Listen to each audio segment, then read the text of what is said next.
What is going on, guys? Welcome to today's video. In this one, we're going to be working on the carburetor on the Pokemon Pocket Bike. Let's get started. In last week's video, I installed this FMF shorty onto the bike. Well, when I went out to test it, it felt like I was having some top-end speed issues. You guys suggested that it was running lean. That was the majority of the comments. So we're going to be opening up the carburetor for the first time and checking out what kind of jets are in there and hopefully upjetting it today. First things first though, I've got to get the bike inside after draining it because it is currently 93 degrees outside and I don't want that thing sitting out there if I'm planning to do those speed runs at the end of the day, most likely in the evening. Hopefully the temperature does come down a bit, but I'm hoping to at least get a couple pulls out to see if we improved anything. But tomorrow's temperatures aren't much better. They're actually worse, upwards of 100 degrees out here, so we got to get the bike inside and get it nice and cool. Another thing I'm going to be trying in this episode is race gas premix. I do run my X7 125cc on race gas and it loves it, runs a lot better. So I'm going to be trying it on the 90cc back here and we're going to see if we get any improvements out of that. So let's get that race gas to start off the video.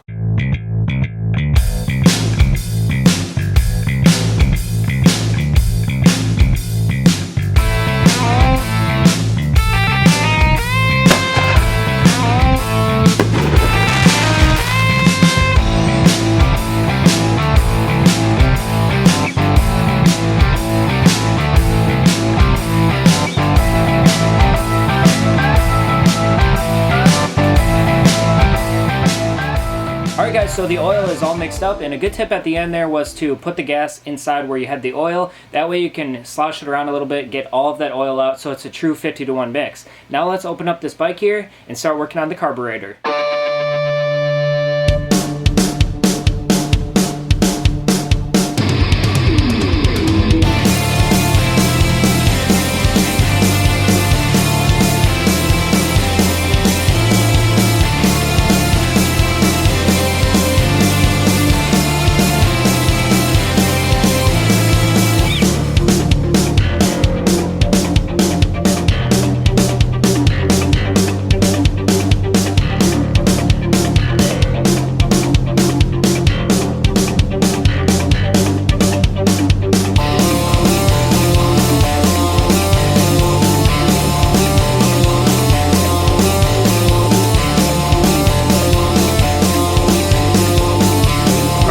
So we're looking at the carburetor for the very first time, and it looks like it is a still brand and it comes from Ireland. So comment down below if you have information on these things. I don't have experience working on them, but I'm gonna keep opening it up. So let's get into this thing. So now after pulling out the diaphragms and whatnot, I've got the needle and seat right here, the Welch plug and check valve. They say if you rattle this carburetor and don't hear the check valve, you will have a problem.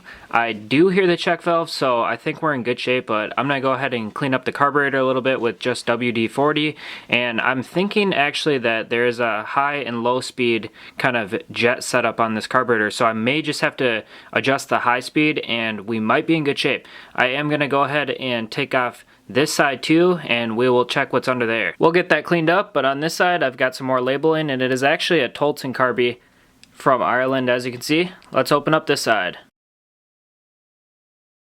Had to clean up some of that fuel that spilt out, but not too much going on this side other than this is where all the fuel comes into the carburetor. I'll be hitting all these areas with WD-40, and we'll be hitting it with the air compressor too to really clear out this thing and make it hopefully perform a little bit better. I'm probably not even going to have to be drilling out anything for the jets because it does have these high and low speeds right here. So I'm assuming out for the high is going to let in more fuel on the high end. I'm just assuming that. Sometimes it can be opposite, but I'm going to adjust the needle and seat right here. This could be down a little bit more. It's just above even on this, and I want to push that down a bit, so I'll go ahead and unscrew that. But other than that, I'm just going to do a nice clean through of the carburetor. I don't have the rebuild kit for it, so unfortunately I can't do that. I'm going to look into getting that now that I have the carburetor apart and everything. But yeah guys, let's hopefully improve this bad boy today.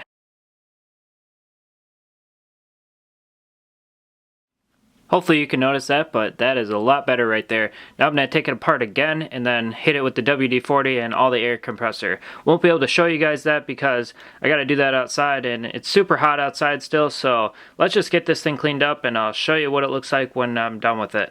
So I guess it doesn't look that much different, but it is all WD-40'd out and blowing out with the air compressor. Now I'm going to do probably what's not recommended, put all the old diaphragms in and old gaskets, because again, I don't have the rebuild kit for it yet, and then we will do that adjustment on the high-speed jet right here. Got the carburetor back together, and this is a fixed main jet. We didn't go over this one. We shouldn't have to mess with it though, but for the adjustment on the high speed, without having the engine running, it's going to be kind of tough to determine, but I'm just going to start by going one full turn out and we'll see what that does. Hopefully I'll be able to adjust this on the actual bike, but this is a bit of a claustrophobic area on the bike, but I'm hoping I can adjust this while the engine is running because we may have to do that. Lastly, this is the only number marking, but as you can see it's kind of all mashed up, so I'm still determining what model of carb this actually is of the Tolson Still brand. So if you guys could help me out with that, that would be awesome. So we got some good news and we got some bad news. Got the carburetor back onto the bike, and the good news is I can adjust those jets while it's on here. So that will be perfect if I need to do that. And bad news is, check out that exhaust gasket that must have happened from the FMF install. I just noticed it, so I'm gonna have to replace that. I've got some gasket that I can cut out. Still got some good time though, because I want those temperatures down a bit more. I'll probably end up taking the bike out at about 8 o'clock. So I'm gonna end up adjusting my brakes and making up that new gasket so we can hopefully get some good passes tonight. So let's skip to the actual passes because you guys probably don't want to be bored by me making a gasket and adjusting my brakes. So see you in a second. Oh snap, smoked ribs in the house. Alright guys, so now it is a little bit past 8 o'clock and we're at what I like to call my personal racetrack. The bike's all filled up with the race gas, so let's get into some new pulls here.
Alright guys, so the chain just broke on me.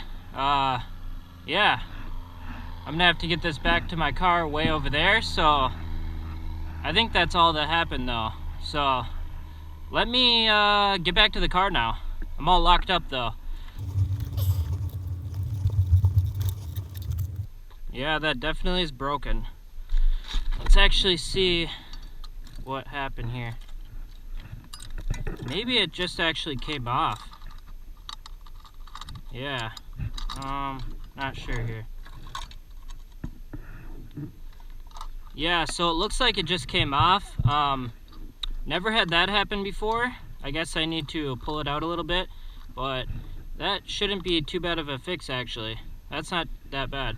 I did get a little bit of paint chip right there, but that's not a big deal. Let me actually get my car down here, because that will be easier, I think. So I just ran back to you guys. The bike is way down there. I just don't have any luck, I guess. The chain flew off. I really did think that the engine blew, but I was pretty confident it didn't because it was running really good actually. I just checked the top speed. Looks like we got 43 miles per hour. So last time when I installed the exhaust pipe, I only got up to 40 miles per hour. I can still tell there's a little bit of hesitation on the top speeds. So I think I need to adjust that high air bleed a little, or the high jet, I should say, a little bit more. but it was actually running good and sounds good too. So let me get the bike back and shut you guys off over here. So that actually really sucks, guys. I was having a good time with it, but I am very grateful that it happened while I was just going low speeds like that. But yeah, I guess I don't have any luck. In 2 episodes ago, I wiped out and then the chain comes off. But I can't blame the bike at all because this chain needed adjustment. I'll admit it. I should have did the maintenance on that too while I was waiting for the evening to come, but I just didn't. So that really sucks, guys. Let's go get the bike, see what it's looking like with this camera. So I think I'm gonna have to be done for now anyway, because I just don't think it's the right thing to do to try to quickly fix this before the sun goes down and try to get more pulls too. Possibly risk it happening again if I don't do it properly. But it's an easy fix. I just don't have the tools in my car. But I hope you guys enjoyed this episode. I really apologize that it's not longer and you guys didn't get more pulls out of the race gas. But next video, I promise you, we'll get full pulls and I'll adjust this more because it was hesitating a little bit, like I said. But thank you guys for watching and supporting the channel lately. And I'll see you next time. Peace out.